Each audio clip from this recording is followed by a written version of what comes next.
যদি আমরা নিজেদের কাজ করতে পারি তবে তো আমাদের পায়ের নিচে জমি শক্ত হবে। কতদিন হাত পেতে?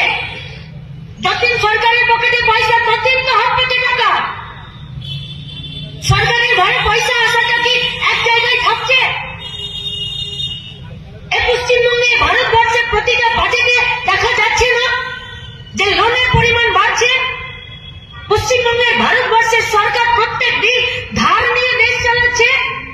আর যে সরকার প্রতিদিন ধার নিয়ে দেশ চালায় সেই সরকার কতদিন বিধবা ভাতা, বার্ধক্য ভাতা, আরো 5টা প্রকল্পের নামে আমাদের হাতে টাকা দেবে? কতদিন? कतदिन? घर एक बार होगा, लैट्रिन बाथरूम एक बार होगा,